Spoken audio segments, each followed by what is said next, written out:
So the scrimmage format, hi guys, scrimmage format is just like it always is. Which you guys, I don't know if you've ever been to one. I think you have, but um, so we had six kickoffs, ones, twos, and threes, twos apiece. We had seven punts. The threes, the ones went three, two, and one. Ones, twos, and threes that way. We had nine field goals, five and four, one and two. Uh, we start the scrimmage 1-0 versus 2D, then the 1D versus 2-0, then the threes and threes. The next series is 1 versus 1, 2 versus 2, 3 versus 3. Then we had a third down, 8-rep third down situational scrimmage where it's good on good, ones and twos. Then we went to red area, and that's good on good, ones, twos, and threes. And then we went to low red, good on good, ones, twos, and threes. And then we had a 2-minute situation, 42 seconds, one timeout, minus 44. And that was with the ones and twos. The ones did not convert that. The twos did. And I think Kyle just told you about Shipley's 51-yard field goal there to win the game at the end for the offense. So I thought the offense started extremely fast. Ones and two offense started extremely fast.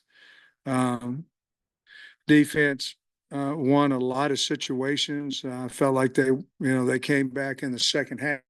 I talked to the team after the game. We got to figure out on offense how to finish the game, and on defense we got to figure out how to start the game, because we weren't very good defensively at the beginning, and we were a lot better. Thought our run defense was a lot better after the beginning of the first two series by the ones and the twos.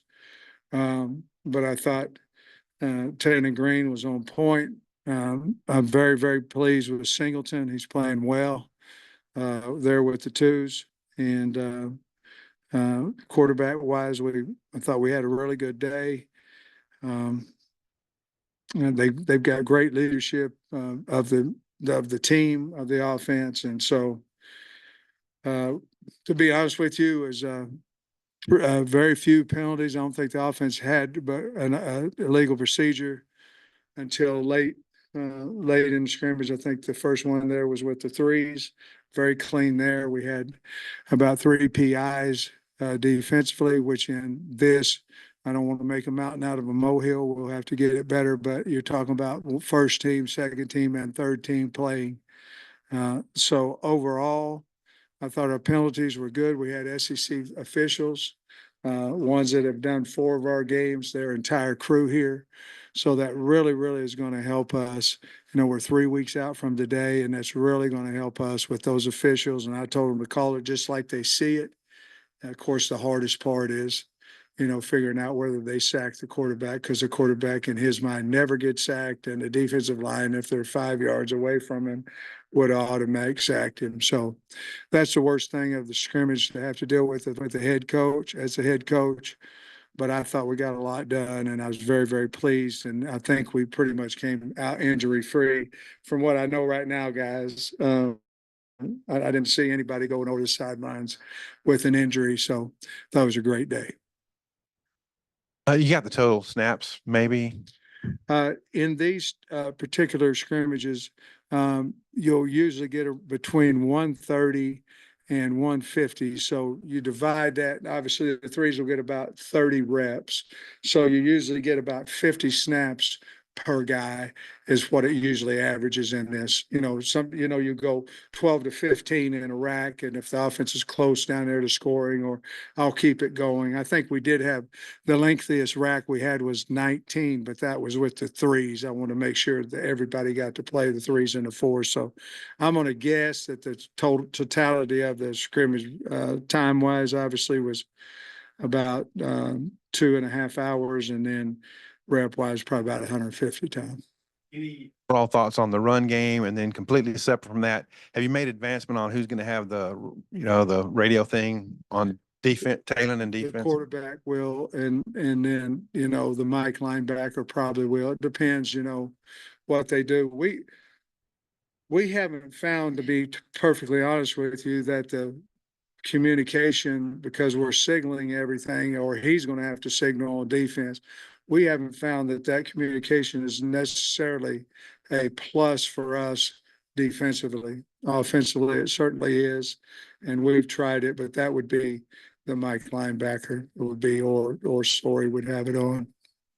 I know you just got off the field and haven't watched the film, but was there anybody that jumped out at you, that individual that you think that maybe surprised you? I thought Satagna, he made some big plays out there. I thought he made some big plays out there. As soon as you ask me the question, I'll tell you who didn't play today. But Gums made some plays. Braden Russell's a load. Rodney Hill, I'm really proud of him. Again, at the beginning of the scrimmage, you could say the offensive line was really doing well, and then situational, and towards the end, you could say the defensive linebackers were, when we tried to run the ball later in the scrimmage, couldn't. Defense really did a nice job when we were trying to run it early.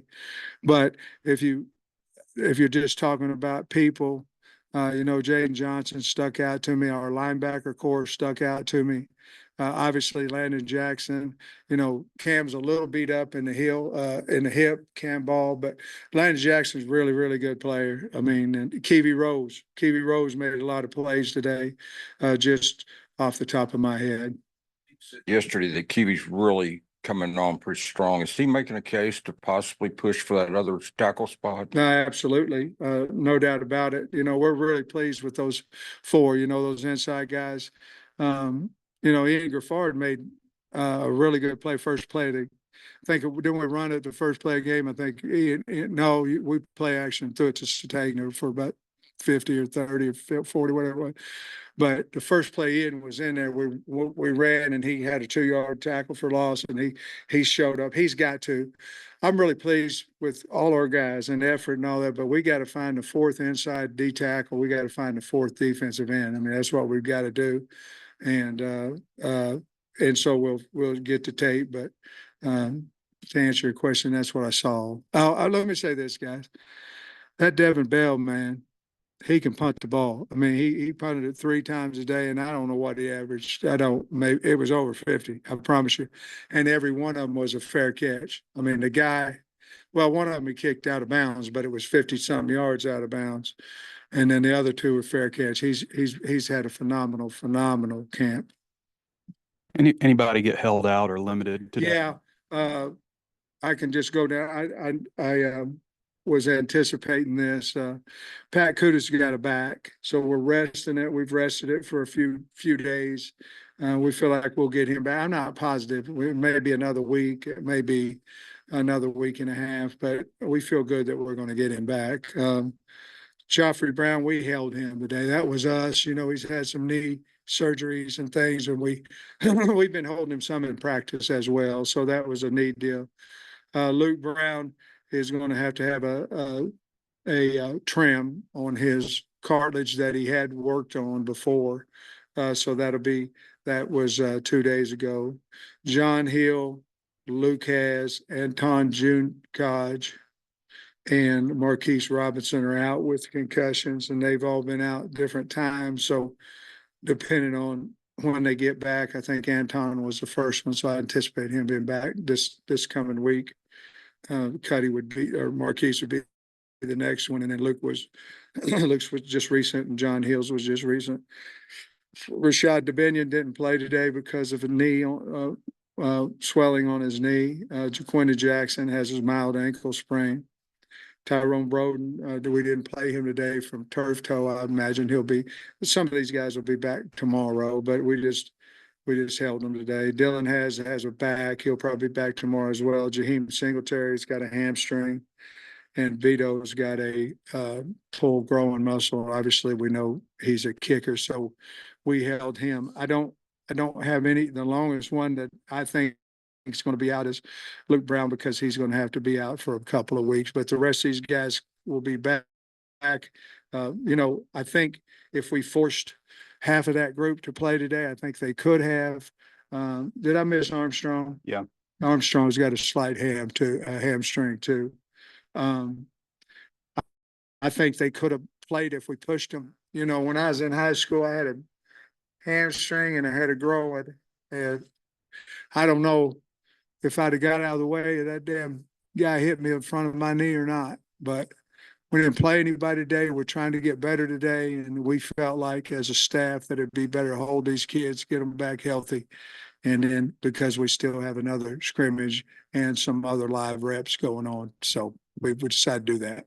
It doesn't sound like many long-term injuries, No, but none of these guys are long term. I'm not worried about any of those guys. And I'll be honest with you, Trey, sometimes in these first scrimmages, you can hold guys a little bit if they're a little not bumped, but if they're, you know, there's some ligament problems that could magnify because of the portal.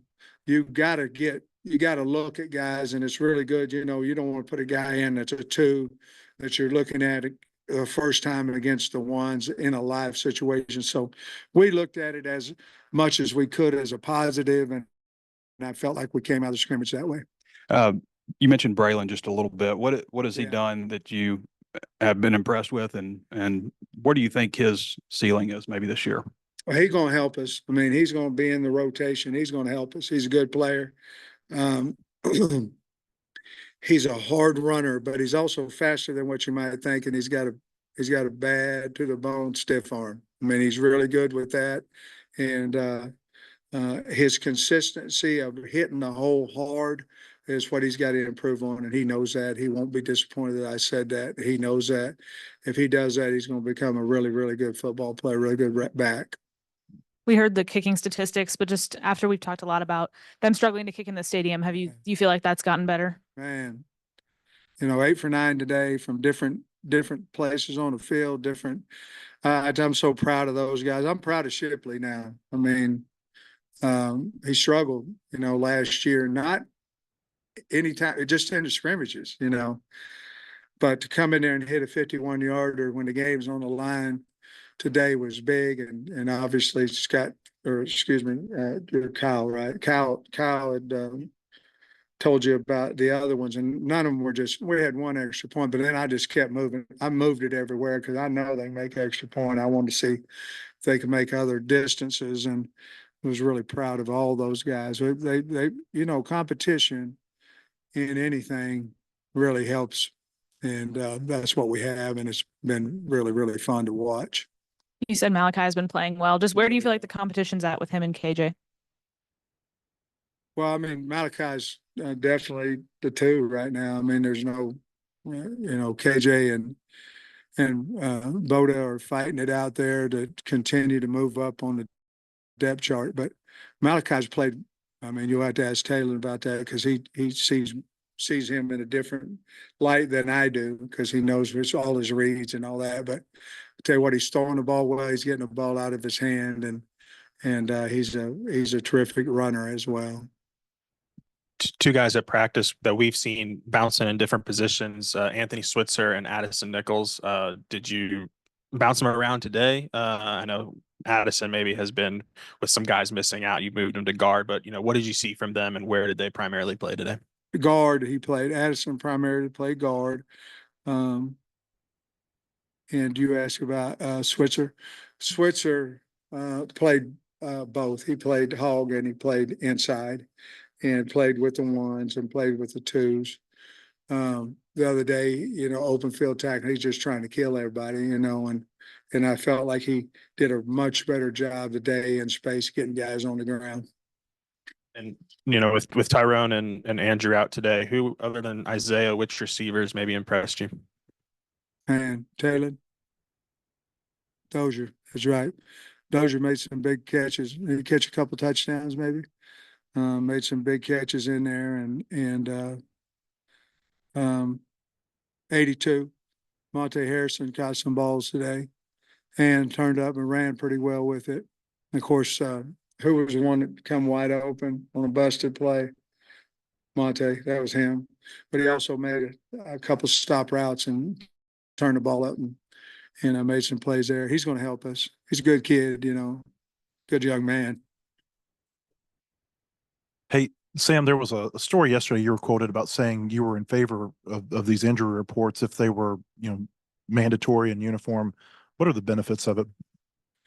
Well, I think, some of it is guys, you guys, if a kid's out, okay, and you just say he's out, for me, if I say he's out and that's it, then sometimes, then y'all get frustrated with it because you want to know why he's out. Sometimes I don't want to tell you why he's out. And you understand what I'm saying. Sometimes it's disciplinary reasons. Sometimes it's a death in the family. There's sometimes, you know what I mean? And sometimes he's injured, you know what I mean? So to me, I'm for it because out is just out. And you go from there. So, and I think the NFL does it that way. And so I'm for it. And I think it will help, especially with quarterback situations, you can't say, well, I don't know. I mean, if he's out, he's out, and you've got to say it, so I'm all for it. And I'm all for it because there's sometimes even guys legality why we can't talk about why we're not playing a kid, and it just makes it to me a lot more cut and dry, a lot more easier, a lot easier on me to not worry about getting sued or something too. And then I've got a question for you about Talon. I know he's sitting right here next to me, but what did you think you were getting from Talon and what did you get? Not what we got, to be perfectly honest with you. I knew he could throw the ball. I knew that he was fast. I didn't know the kid. The kid is more valuable than the athleticism, to be perfectly honest with you. And I tell you, I don't want to put words in his mouth, but he's not a running quarterback. He can run. He's a thrower, but he can run now. And guys that have his athletic ability a lot of times get categorized as a running quarterback. This guy's a quarterback that if you break down now, he's gonna take off, he's gonna hurt you. And but I think it's the culture, the leadership, and we got Sori sitting in here too. It's the culture and the leadership and the value that they bring. You'll never hear either one of them complain. They know that is vampire energy. They don't want that. They're tremendous team guys. But to answer your question, no, I had no idea what we were going to get in him that we've got. No idea. I don't know that you can, but it's been very, very special. Going back to Nichols, how y'all have been bouncing him and Wiggins kind of back and forth between center and guard. Have you determined like maybe Nichols is better at guard when Wiggins is at center, or is that still kind of like a work in progress, kind of figuring that out? I think if we started right now, fair question. I think if we started right now, it would be Nichols at guard and Wiggins at center. And Monte Harrison, his name keeps getting brought up this fall. Has it surprised you at all that he's been able to come right in after 10 years away from football? Not if you really look at his body as a athletic ability and even you go back to his high school tape, again, you got to look at the kid after that, I mean, talent, that's what's frustrating about talented kids. If they can't get the job done because they're talented, then there's something going on up here that's keeping them off of the field, whether it's work ethic, whether it's attitude, whether it's whatever. This guy, I knew he was very talented. I didn't know him, but I had a high recommendation from a guy I loved that told me that he's a wonderful person, and he was right about that. So I probably thought he would progress about what he has. You about this yet, but just with the rule change that removed the limit on the number of coaches you can have, basically, just do you have plans for staff changes with that? How has that kind of changed practice? But not right now because the rule changed, right when we had our staff. Maybe in the future you look at some other opportunities there. But I tell you what has helped us with is, when they allow you to have 120 in camp and you can two spot, you've got guys on the other field that have been coordinators at D2, 1AA, have been, that guys were using, where we were using their brain, where now we can use them to actually coach on the field. So I think the benefits come more from individualized teaching, but it also comes from you can get extra reps for your developmental guys, not your ones and twos. They're going to have the same amount of reps, but for your developmental guys and the coaching, like Miles got down there coaching the quarterbacks on the two field. I think there's so much benefit from that, and that's why we two spot a lot. And I think that allows us to do that, and it's going to allow us to develop our team faster, in my opinion.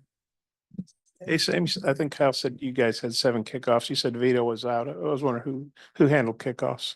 That's a good question. Who handled kickoffs? Devin Bell. And who was the other guy? Shipley didn't do it, right? Who? Oh yeah, Vondermeeden. Yeah, I know Devin. He kicked. Bell won the kickoff job in the spring now when everybody was healthy. Okay, and He can boot it. And then now it's a little different, but I was talking to Chris Buckham yesterday. He said he really appreciated, I guess, you and Charlie Williams getting Roger Stone, his thrower, into pro day. He said you don't just get to walk off the street into that, but he's probably going to do track. Did you? I know you're focused. Can on you track. believe that? I just wonder if you knew what. The freaking Olympics in the discus, and set it what an Olympic record. The guy's incredible. You know, he's coming in here, man. I'd like to play football. The dude's an Olympic discus throw. I said, you need to go out there and keep chunking that thing. My Lord, congratulations to him. And Bucky and all them. Man, that's incredible. Gold medal guy out there running around trying to make somebody's team in the NFL. Did you know that, guys? That guy that worked out in pro day won the Olympics in the discus. That's crazy. It's unbelievable.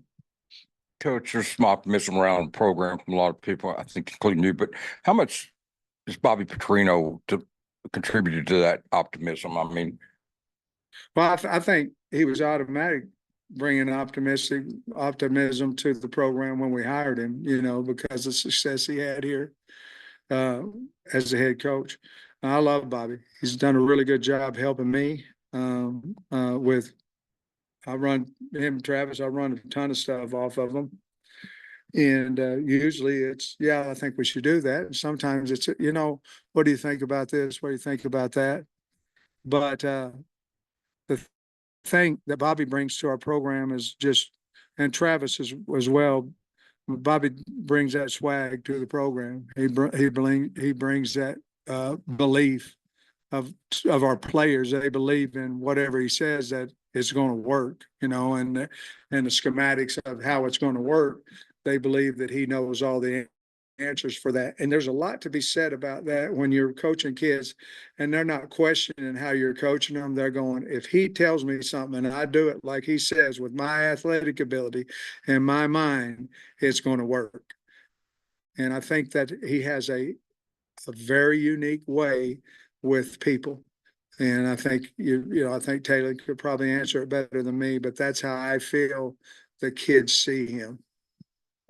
Yeah. Did you change your access policy for high school coaches this year, this camp? I don't think so. We just closed everything down, and then I'll have a guy maybe that has a player in here and that call me, and I've never said they can't come. Closed is closed, and then somebody will call me and we'll certainly let them come to practice. All right, guys.